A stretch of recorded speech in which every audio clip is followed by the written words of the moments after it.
राम तुम्हारो आसरो, राम तुम्हारो ज्ञान,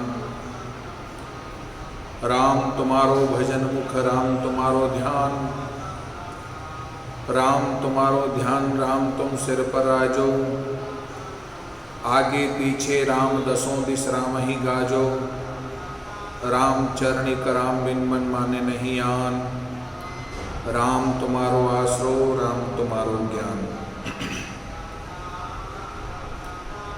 अनंत विराट विश्वात्मा जगत नियंता सर्वांतर्यामी सच्चिदानंद घन पूर्ण परब्रह्म परात्पर परम श्रद्धेय परम श्रद्धा तत्प्रातः स्मरणीय वंदनीय अर्चनीय अंतर्राष्ट्रीय राम स्नेह संप्रदाय की जन्मदाता पूज्यपाद भगवत स्वरूप आराध्य देव स्वामी जी श्री रामचरण जी महाराज के पावन पाद पद्मों में प्रणिपात करते हैं।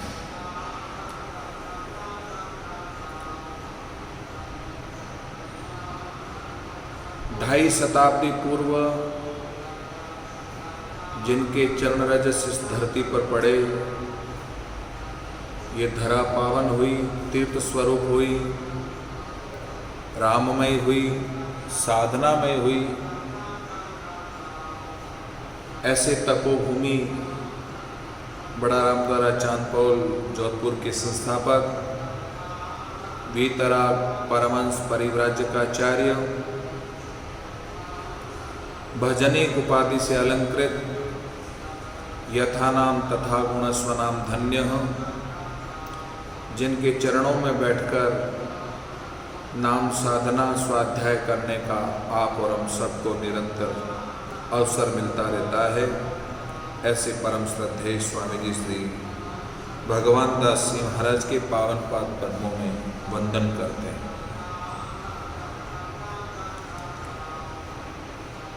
साधना स्वाध्याय चातुर्मास 2020 का ये पावन अवसर मानव मात्र के कल्याण के लिए सर्वोच्च साधन साधना उपासना ज्ञान भक्ति और वैराग्य मय भाव को प्राप्त करने का, मनुष्य में मनुष्यता हो, मानवता हो, सेवा हो, सुमिरण हो, सत्संग हो, इस लक्ष्य को ध्यान में रखते हुए चातुर्मास का पावन अवसर चल रहा है।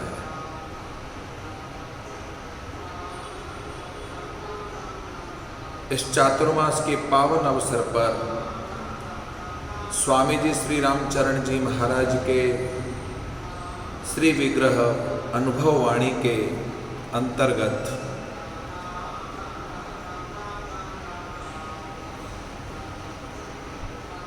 भक्तमाल स्वरूप नाम प्रताप ग्रंथ का दिव्य सत्संग आप और हम सभी कर रहे हैं। वाल्मीक बहु जीव सताया, जीव सेवका भेदन पाया, शंता शब्द मरा कई भाग्यो, गहि विश्वास हृदय धर राख्यो, तीजे शब्द उलटि भय राम, वाल्मीक का सरिया काम, सतकोटि रामायण गाई, राम प्रताप ऐसो है भाई। विगत दिनों से वाल्मीकि ऋषि का पावन प्रसंग श्रवण कर रहे हैं। कुसंग प्रभाव से ब्राह्मण होते हुए किरात बन गए, किरातों जैसा जीवन व्यतीत करने लगे। सप्त ऋषियों का सत्संग हुआ, जीवन ने ऐसा पलटा खाया, कहाँ तो किरातों जैसा जीवन व्यतीत कर रहे थे, सप्त ऋषियों के सुसंग के प्रभाव से, सत्संग के प्रभाव से मरा मरा मरा मरा मरा कहते कहते कहते आदि कवि वाल्मीकि ऋषि हो गए, ब्राह्मणत्व को सार्थक कर लिया। ऐसे वाल्मीकि ऋषि जो भगवत कृपा प्राप्त नाम साधना के प्रभाव से सतकोटि रामायण को नारद जी के सदुपदेश से लिखकर राम जी के चरित्र को, राम जी के उद्देश्य को, राम जी के विचार को, राम जी के लक्ष्य को उद्धृत कर रामायण ग्रंथ की रचना करी संस्कृत भाषा में। उन्हीं वाल्मीकि ऋषि के आश्रम में वनवास काल में लखन सहित सियाराम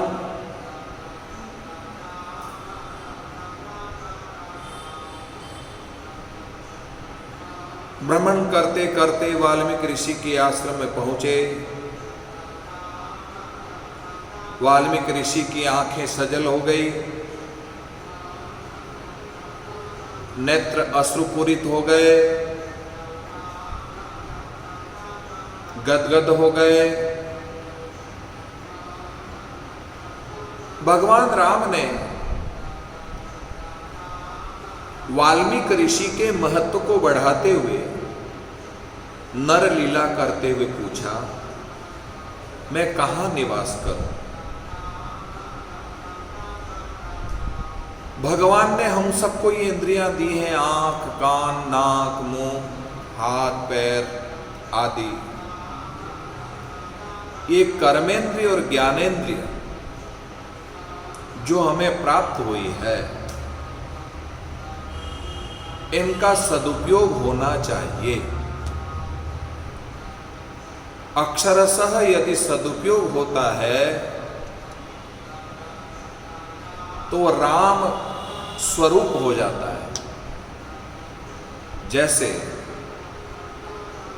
इन कानों से भगवत चरित्र श्रवण करता है, सत्संग श्रवण करता है, जिसके कान भगवान की कथा सुनते सुनते सुनते कभी तृप्त ही नहीं होते, भगवान की महती लीला को श्रवण करते करते जिसके कान कभी थकते नहीं है, जिनकी आंख चातक की भांति प्रभु दर्शन की प्यास को लिए हुए, टकटकी लगाए हुए दर्शन के लिए रत रहती है, जिनकी जिह्वा हंसिनी की तरह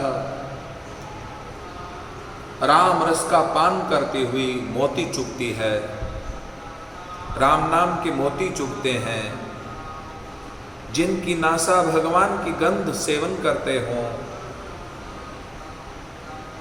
जिनके हाथ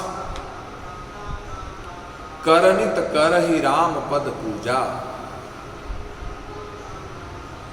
जिनके हाथ सत्कार्य के लिए, शुभ कर्म के लिए, सेवा कार्य के लिए जिनके हाथ आगे बढ़ते हैं, चाहे जीव मात्र की सेवा के लिए जिनकी जरूरतमंद है, उनके लिए भी यदि हाथ आगे बढ़ते हैं तो ये भी एक प्रभु की सेवा है, ठाकुर की सेवा है।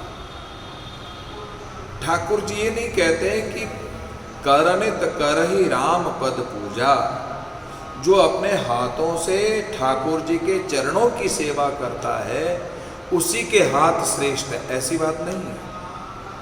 ठाकुर जी के रूप में जो ठाकुर जी के भरोसे जीवन व्यतीत करने वाले ऐसे अभावग्रस्त लोग जो अभाव से पीड़ित हैं, अभाव से जो त्रस्त हैं, अभाव से व्यथित हैं, चिंतित हैं, ऐसे अभावी व्यक्ति जरूरतमंद लोगों के लिए अपने हाथ जब आगे बढ़ते हैं उनकी सेवा के लिए, गिरे हुए को उठाने के लिए जिनके हाथ आगे बढ़ते हैं, किसी गरीब की मदद करना, किसी असहाय की, किसी पीड़ित की सेवा करने के लिए जिनके हाथ आगे बढ़ते हैं, कहते हैं कि वो ठाकुर जी के लिए बड़ा ही प्यारा है। हे प्रभु, उनके हृदय में आप सदा निवास करो। किनके हृदय में? जिनके हाथ सेवा कार्य के लिए आगे बढ़ते हैं। शीस नवई सुर गुरु तिज देखी, प्रीति सहित करी विनय विशेषी, तुम ही निवेदित भोजन करही, प्रभु प्रसाद पट भूषण करही। भगवान को भोग लगा करके जो भोजन ग्रहण करता है, वस्त्र आभूषण आदि जो कुछ भी ग्रहण करता है, धारण करता अपने शरीर पर, भगवान को अर्पण करके, क्योंकि भगवान के द्वारा दिया हुआ ये साधन है, उनको यदि धारण करता है तो भगवान का प्रसाद कहलाता है। और साथ ही शीस नवई सुर गुरु द्विज देखी, गुरु दिख जाए मार्ग में, दयावान कोई पुरुष, सज्जन पुरुष दिख जाए जो हर तरह से श्रेष्ठ है, जीवनचर्या में श्रेष्ठ है, आचरण से श्रेष्ठ है, मीठी वाणी से श्रेष्ठ है, सत्कार्य सेवा के लिए श्रेष्ठ है, जो व्यक्ति हॉनेस्ट है उसके लिए जो श्रेष्ठ है, ऐसे सत्पुरुष चाहे वो किसी भी वेशभूषा में हो, यदि रास्ते में कहीं दिख जाए तो उन्हें हम प्रणाम कर, नमस्कार करें, क्योंकि श्रेष्ठ पुरुष है। कहते हैं कि श्रेष्ठ पुरुष को वंदन करने से, श्रेष्ठ पुरुष को प्रणाम करने से, श्रेष्ठ पुरुष को नमन करने से, अभिवादन करने से, जो श्रेष्ठ व्यक्ति में जो गुण है, जो श्रेष्ठता है, वो श्रेष्ठता ऑटोमेटिक हमारे में प्रवेश कर जाती है। जैसे बिजली के तार, खंबे पर पावर है, भवन में पावर नहीं है, पर नेगेटिव को पॉजिटिव से जोड़ेंगे और पॉजिटिव को नेगेटिव से जोड़ेंगे खंबे में पर से, तो वो उस भवन में प्रकाश ही प्रकाश हो जाएगा, लाइट आ जाएगी। तो एक तार को जोड़ने से खंबे पर आया हुआ पावर हाउस वो हमारे भवन को उजाला कर देता है। उत्तर प्रदेश में अधिकतर हम देखते हैं, मेरा बहुत जाना काम पड़ता है आगरा, कानपुर आदि श्रेष्ठ जगहों पर, एटा, मेरठ आदि क्षेत्रों में, तो वहाँ प्रणाम करते तो यूँ करते हैं, यूँ पैर छूते हैं, यूँ। तो मैंने एक जने से पूछा, किसी विद्वत पुरुष से, ऐसा प्रणाम क्यों करते हैं, क्या कारण है? बोले यूँ करते हैं तो ऊर्जा प्राप्त नहीं होती है, पर ऐसा करने से जो सत्पुरुष में जो ऊर्जा है, पॉजिटिव ऊर्जा है, वो पॉजिटिव ऊर्जा जो है, इस तरह से नमस्कार करने से पूरी पॉजिटिव ऊर्जा स्वयं में ग्रहण हो जाती है, स्वयं में प्रवेश हो जाती है। इसलिए हमारे यहाँ ऐसा विधान है, इस तरह से प्रणाम करना। तो प्रणाम का वैसे बहुत महत्व, मैंने कल भी बहुत बताया, प्रणाम का महत्व क्या है। माननीय प्रधानमंत्री जी ने अभी अभी संपूर्ण विश्व को यह संदेश दिया, भगवान राम के चरणों में प्रणाम करके, साष्टांग दंडवत प्रणाम करके एक संदेश दिया कि किसी विशिष्ट पुरुष जिसमें महत्व है, कृतित्व है, महान कृतित्व है, ऐसे प्रभावशाली महान कर्तृत्व के चरणों में नतमस्तक होना, दंडवत होना, यानी कि उनके गुणों से प्रभावित होकर गुणों से ही जो है संपन्न हो जाना, इसलिए प्रणाम करने की आवश्यकता है। सुर गुरु द्विज देखी प्रीति सहित करी विनय विशेषी। चरण राम तीर्थ चली जाही, राम बसहु तिनके मन माही। जिनके चरण तीर्थ की तरफ गमन करते हैं।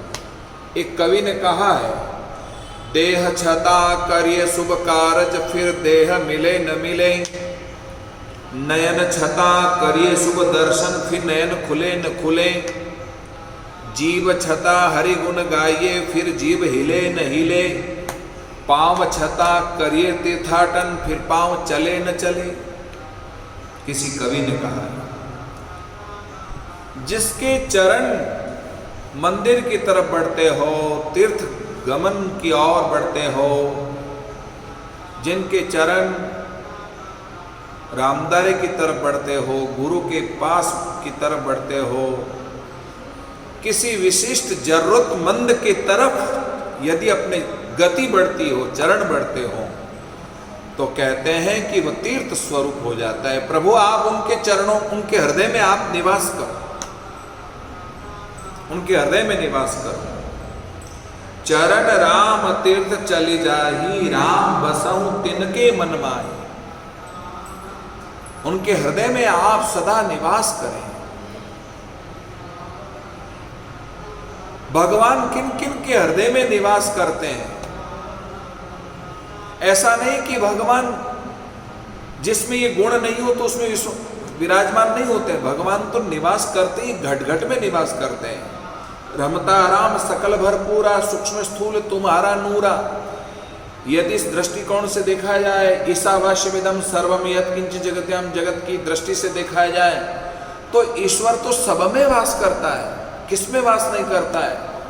पर ये दैविक गुण जिसमें विद्यमान है उसमें तो अनुभूति होती है कि राम मेरे घट में विराजमान है, ऐसा अनुभव करता है। तो जिनके कान भगवान की कथा सुनते हो, जिनकी जिह्वा जो है भगवान नाम का स्मरण करती हो, जिनके आंख भगवत दर्शन के लिए लालायित रहती हो, साथ ही जिनकी नासिका जो है गंध सेवन करती हो, जो भगवान को भोग लगा करके, भगवान को चढ़ा करके अपने जीवन में धारण करता हो, चाहे मार्ग में संत हो, सदगुरु हो, ब्राह्मण हो, श्रेष्ठता से संपन्न हो, उनके चरणों में प्रणाम करके जो आगे बढ़ता है, जिनके हाथों से गरीबों की सेवा होती है, जिनके चरण जरूरतमंद की तरफ बढ़ते हों, तो हे प्रभु उनके हृदय में आप विशेषकर रूप से निवास करो। और क्या कहा? मंत्र राजनित जपहि तुम्हारा, पूजहि तुम ही सहित परिवारा। तर्पण होम करहि विधि नाना, विप्र जेवाई देहि बहुदाना। मंत्र राज नित जप ही तुम्हारा। मंत्र राज महामंत्र जोई जपत महेशु, काशी मुक्ति हेतुपदेशु।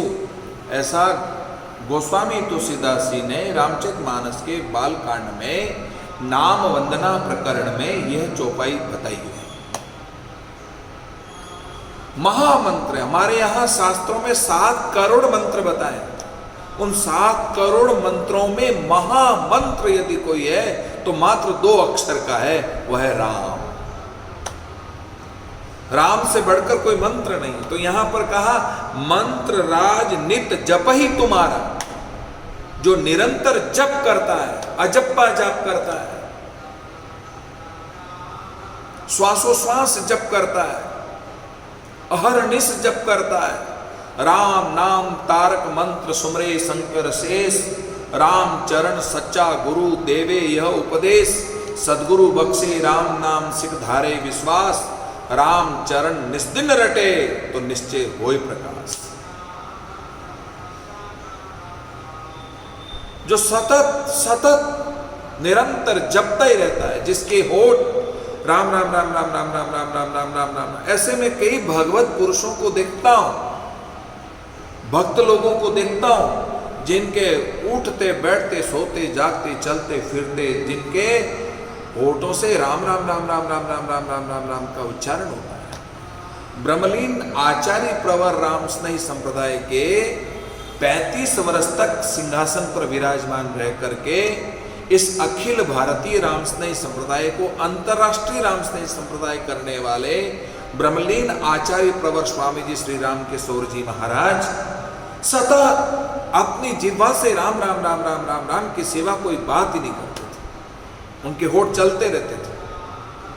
कई बार तो कई साधकों ने, कई संतों ने तो रात को भी सोते हुए उनके होठ चलते हुए को देखा। ऐसी राम नाम में निष्ठा थी, ऐसा राम नाम में विश्वास था, जो निरंतर उनके मुख से राम राम राम राम राम राम चलता रहता। प्रवचन में भी उनके बस राम राम चलते रहते थे। तो उठते बैठते सोते जागते चलते फिरते अहर्निश जिसका जप चलता रहे। जपात सिद्धि, हमारे वेद शास्त्रों में कहा है जपात सिद्धि, जप से सिद्धि होती है। और भी कहा है जपानाम यज्ञोस्मि, जपानाम यज्ञोस्मि, 8 प्रकार के यज्ञ बताए हैं। उन 8 प्रकार के यज्ञों में जप भी महान यज्ञ है, महान यज्ञ है, जिसके यहां अखंड यज्ञ चलता हो। अखंड, जब देखो तब अग्नि प्रज्वलित रहती है, कभी यज्ञशाला बुझती नहीं है। महाराज वो क्षेत्र सिद्ध हो जाता है, वो क्षेत्र सिद्ध हो जाता है, अपने आप में सिद्ध हो जाता है। सेनाचार्य जी के यहाँ अचलानंद गिरी जी के कल बता रहे थे कि 50 वर्षों से अखंड जो है वो यज्ञशाला चलती है, चलती रहती है। भोजन यज्ञशाला जो अखंड, जब भी आओ, जो भी आओ, जैसे भी आओ, बस भोजन चालू है उनके लिए। तो जिनके लिए राम रसोड़ा चलता रहता है, तो वो भी एक यज्ञशाला है, भोजनशाला एक यज्ञशाला है, जहां अग्नि में आहुति दी जाती है। यज्ञ अग्नि जो है साक्षात देव है, जो साक्षात हमको उसका प्रकाश मिलता है, उनकी ऊर्जा हमको प्राप्त करती है, हमको प्रभावित करती है। वहाँ की ऊर्जा, वहाँ का जो वाइब्रेशन है वो हमको इतना प्रभावित करता है कि हम जो है सात्विकता से संपन्न हो जाते हैं। रजोगुण तमोगुण तो हमारा स्वतः ही नष्ट हो जाता है, ऐसा शास्त्रों में कहा गया है। तो मंत्र राज नित जप ही तुम्हारा। राम स्नेह संप्रदाय के रामदारे हैं। यहाँ तो यज्ञों में यज्ञ यदि कोई है तो जप यज्ञ है, जप यज्ञ। तो यहाँ जप चलता रहता है, राम राम राम राम राम राम निरंतर चलता रहता है, और कुछ भी गुंजायमान नहीं है। जहां भी से निकलो यहाँ से रामदारे से, आपको केवल और केवल राम राम राम राम सुनाई देगा, क्योंकि राम नाम जप यज्ञ है। ये हमारी राम स्नेह संप्रदाय की निर्गुण परंपरा का एक स्थल होने के नाते शब्द ब्रह्म राम की उपासना का महत्व है, और वो गुरु महाराज से प्रदत्त है, और जिसका हमको निरंतर जप करना होता है। सत्य बुद्धि से संपन्न हो जाते हैं, और साथ साथ ही हमारी मुक्ति का सबसे बड़ा साधन राम महामंत्र है। इसलिए गोस्वामी तुलसीदास जी वाल्मीकि ऋषि के भावों को आत्मसात करते हुए भगवान राम से कह रहे हैं। वाल्मीकि ऋषि क्या कह रहे हैं? मंत्र राज नित जप ही तुम्हारा, पूजय तुम ही सहित परिवार। परिवार सहित, देखो संयुक्त परिवार की विचारधारा हमारे यहाँ सनातन धर्म में है। कुटुंब प्रबंधन की जो परंपरा हमारे सनातन धर्म में है, ऐसी सनातन धर्म की जो विशेषता, वो किसी भी धर्म में विशेषता नहीं है। जो हमारे यहाँ है। इसलिए भोजन भी करो तो एक साथ बैठ के करो, परिवार के सभी सदस्य मिलकर के एक साथ बैठ के भोजन करो, एक साथ बैठ करके पूजा पाठ करो।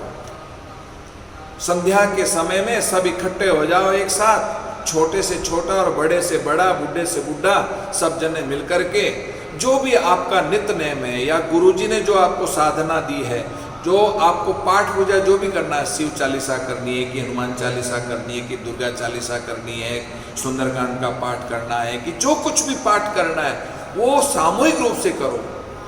अकेले के करने से तो सत्व शुद्धि की प्राप्ति होती है, पर नेगेटिव वाइब्रेशन जो यदा कदा जो इकट्ठे होते रहते हैं, सोच से, विचार से, दृष्टि से, मानसिकता से, या बाहर से आगंतुक लोग जो आते हैं उनके द्वारा कभी कभी कोई नेगेटिव वातावरण जो प्रवेश कर जाता है, उस नेगेटिव वातावरण को दूर करने के लिए सामूहिक पाठ पूजा का हमारे सनातन धर्म में बहुत बड़ा महत्व है, जिसका पाठ पूजा करने से वो नेगेटिव भाव समाप्त हो जाता है, हमारा घर मंदिर बन जाता है।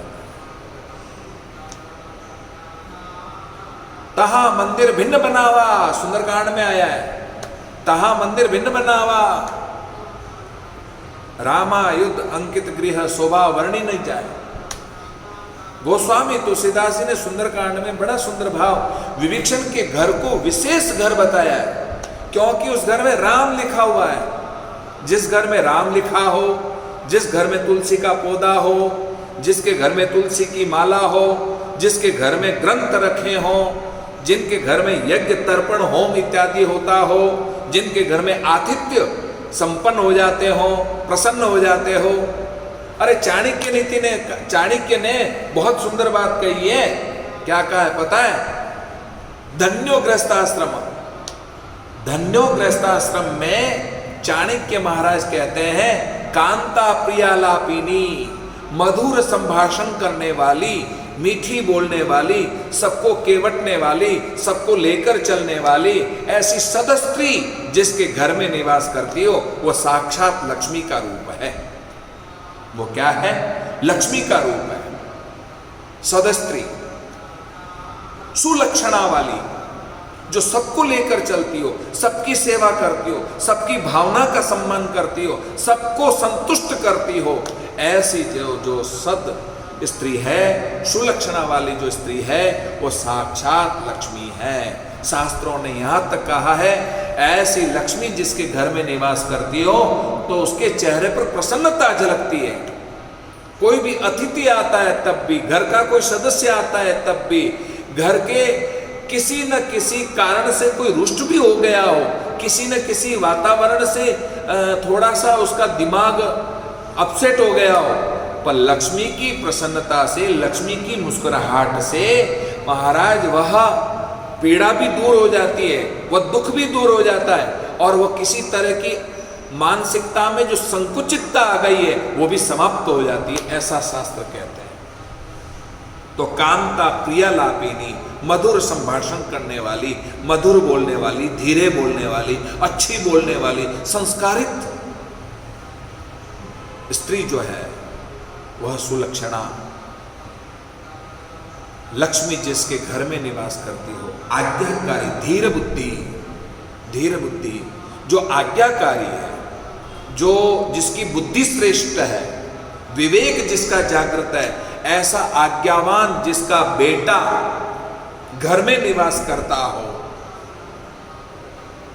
जिसके घर में आज्ञाकारी बेटा विवेक पूर्वक जीवन जीता हो, माता पिता को जो है सम्मान करता हो, अभिनंदन करता हो, अभिवादन करता हो, साथ ही अपने विवेक द्वारा जो है घर को स्वर्ग बनाने के लिए अपने भाव समर्पित करता हो, ऐसा जो आज्ञाकारी पुत्र जिसके घर में निवास करता हो, चाहे वो पाठ पूजा करता हो, चाहे वह देववाणी बोलता हो, चाहे माता पिता को प्रणाम करता हो, ऐसा आदर्श पुत्र जिसके घर में निवास करता है, महाराज वह धन्यो गृहस्थाश्रम।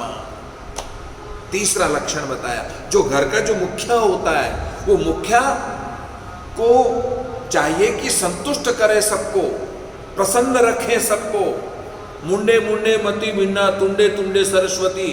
सबकी खोपड़ियां अलग अलग तरह की होती है, तो सबको जो संतुष्ट रखने की प्रवृत्ति जिसके जीवन में है, सबका आदर करना, सबका सम्मान करना, छोटे से छोटे की भावना का भी सम्मान करना, उसकी सुनना और उसकी इच्छा को पूरी करना, ऐसा जो कार्य मुखिया करता है। कभी मुखिया तेज आवाज में नहीं बोलता है, कभी गुस्सा नहीं करता है, कभी क्रोध नहीं करता है, अनाप शनाप नहीं बोलता है, कभी सन्निपात नहीं होता है। ऐसा जिसका जीवन में प्रभाव होता है, वो मुखिया हमेशा घर में लायक होता है। वो मुखिया सबको लेकर के चलता है। मुखिया जो सेवक चाहिए, सेवक को जैसा चाहिए वैसा मुखिया होना चाहिए। तो मुखिया बढ़िया होना चाहिए। चौथी बात, जिनके घर में अतिथि आते हो, प्रसन्न होकर के जाते हो, बार बार आने की इच्छा करते हो, यार क्या घर है, ऑटोमेटिक। चाहे घर तो भले दीवारों का ही घर है, कुछ नहीं है, पर अपनी मेंटेलिटी से, अपने दैविक गुणों से, अपने दैविक कृत्यों से, अपने व्यवहार से, अपने आचरण से घर को इतना स्वर्ग जैसा बना रखा है कि आने वाला संतुष्ट होता है। और आने वाला संतुष्ट ही नहीं होता, बार बार उसके घर में आने का मन करता है। भाई तेरे घर आएंगे, कहीं चाय पीने आओ भले, लेकिन आएंगे जरूर तेरे घर। मन करता है बार बार जाने का। पांचवी बात, घर में रोजाना सामूहिक रूप से कोई ग्रंथ को पढ़ता हो, पाठ पूजा करता हो, धूप दीप करता हो, यज्ञ हवन करता हो, गाय कुत्ते के लिए रोटी निकालता हो, और अभ्यागत कोई भी तुम्हारे द्वार पर आया है, वह कभी असंतुष्ट होकर के नहीं जाता हो। कभी कभी न जाने किस नर में नारायण बसे, कभी कोई भगवान ही किसी नर में अभ्यागत के रूप में तुम्हारे द्वार पर आया हो और तुमने दुत्कार दिया, चला यहां से, हट हट, ऐसा फटकार दिया हो, तो हो सकता है कि उसकी दुराशिष से हमारे घर में बहुत नुकसान हो जाए। इसलिए बहुत विवेक पूर्वक आए अभ्यागत का सम्मान करते हुए, मधुर संभाषणों से जैसा आप सम्मान चाहते हो वैसा ही आप सामने वाले का भी सम्मान करो, वैसा ही सम्मान करो। जैसा आप दूसरों से अपेक्षा करते हो वैसा भी आप भी करो। तो साधकों, जिसके घर में रोजाना संत आते हो, जिनके घर में संत आते हो और संत आकर संत की पूजा होती हो, संत का सम्मान होता हो, संत की आज्ञा का पालन होता हो, यानी संत यानी सदगुरु यानी श्रेष्ठ पुरुष हमारे घर में आता हो, तो उसका बहुत सम्मान होता है। इतने गुणों वाला चाणक्य महाराज कहते हैं, इतने गुणों से संपन्न जिसका घर होता है वह गृहस्थाश्रम धन्यो गृहस्थाश्रम। अच्छा, कवि कालिदास जी ने कुमार संभव लिखा है। कवि कालिदास ने कुमार संभव लिखा है। हम जब 11वीं में पढ़ते थे तब 11वीं में हमने कुमार संभव भी पढ़ा। उस कुमार संभव में भी यह भी लिखा, धिक्को गृहस्थाश्रम, वह गृहस्थाश्रम धिक्कारने योग्य है। कैसा धिक्कारने योग्य है? जिसकी घरवाली फूहड़ हो, बड़बड़ बड़बड़ बड़ बोलने वाली हो, इधर की उधर उधर की इधर करने वाली हो, एक दूसरे को लड़ाने भिड़ाने वाली हो, किसी से संतुष्ट नहीं होती हो, किसी को भी संतुष्ट न रखती हो, ऐसी जो असत प्रवृत्ति की जो स्त्री है जिसके घर में है, महाराज वह घर कभी स्वर्ग नहीं बन सकता, वह घर तो नरक ही बनेगा। दूसरी बात, जिसका घर में मुखिया फूड़ बोलता हो, गाली गलौज करता हो, बुरा व्यवहार करता हो, बुरे आचरण करता हो, व्यसन करता हो, मदिरापान करता हो, जिसकी बात बात में मुंह से गाली निकलती हो, कभी किसी का भला ही नहीं करता हो, ऐसा जिसके घर में मुखिया होता है तो उससे क्या स्वर्ग की अपेक्षा की जाती है? नहीं की जा सकती है। अरे जिनके पुत्र आज्ञाकारी नहीं है, अनसंट बोलने वाले हैं, माँ बाप को गाली देने वाले हैं, माँ बाप को तरह तरह की बोलने वाले हैं, माँ बाप को नीचा गिराने वाले, माँ बाप को रुलाने वाले ऐसे बेटे पैदा हो गए तो समझ लो कि घर में जो है वह कभी स्वर्ग नहीं बन सकता, नर्क बनेगा। घर में स्वच्छता नहीं है, जहां देखो वहां कचरा पड़ा है, जहां देखो गंदे कपड़ों का ढेर पड़ा है, जहां देखो वहां सफाई नहीं है, सुंदर नहीं है, व्यवस्थित नहीं है। जिसका घर, कोई भी अतिथि आने में प्रसन्न नहीं होता है, आते ही नहीं कोई अतिथि। भूले भटके से कोई अतिथि आ गया तो दोबारा मन ही नहीं करता है वहां जाने का।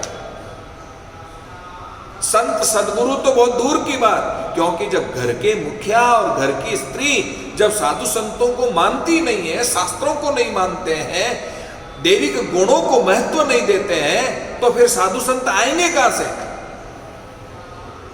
शिव पुराण में एक कथा मैंने सुनी, शिव पुराण में मैंने एक कथा पढ़ी और मैं कथा करता रहता हूं और मैं कहता हूं कि 12 ज्योतिर्लिंगों में एक ज्योतिर्लिंग है ओंकारेश्वर। ओंकारेश्वर ये 12 ज्योतिर्लिंगों में एक ज्योतिर्लिंग है। विंध्याचल पर्वत, वो क्षेत्र का नाम है विंध्याचल पर्वत। उस विंध्याचल पर्वत पर एक बार नारद जी भूले भटके से पहुंच गए। विंध्याचल पर्वत का ने जो है नारद जी का बहुत सम्मान किया। नारद जी ने चारों तरफ देखा, लोगों की भाई दृष्टि होती, घर में आते तो देखते रहते, मुंह फाड़ फाड़ के देखते हैं, आंखें फाड़ फाड़ के देखते हैं, कहाँ क्या लगा हुआ है, क्या कैसी सजावट है, घर की क्या है क्या नहीं है। और क्या करें, जब तक चाय नहीं आती है तब तक वो तो आंखें फाड़ फाड़ के देखते ही रहता है, घर को व्यवस्थित है कि नहीं है। तो साधकों, तो चारों तरफ जो है नारद जी ने देखा।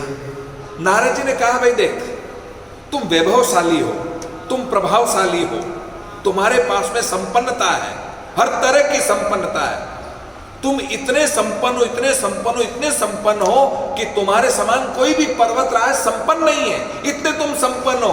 पर एक बात है, तुम्हारे घर में मंदिर नहीं है, तुम्हारे घर में ठाकुर जी नहीं है। जब कोई मंदिर नहीं है तो कोई देवता आना पसंद नहीं करता। अब जब देवता नहीं आएंगे तो पितर राजी कहां से होंगे? जब देवता नहीं आएंगे, पितर नहीं आएंगे, तो साधु संत कहां से आएंगे? अतिथि कहां से आएंगे? अभ्यागत कहां से आएंगे? इसलिए किसी ठाकुर जी की यहां मंदिर बना।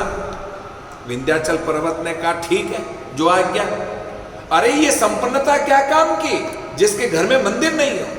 यानी कि मकान तो बनाया बहुत लंबा चौड़ा, बड़ा, कार रखने के लिए, बड़ी बड़ी गाड़ियां रखने के लिए जगह तो खूब बना ली, लेकिन एक घर में मंदिर बनाने के लिए इतना सा आड़ा नहीं मिलता।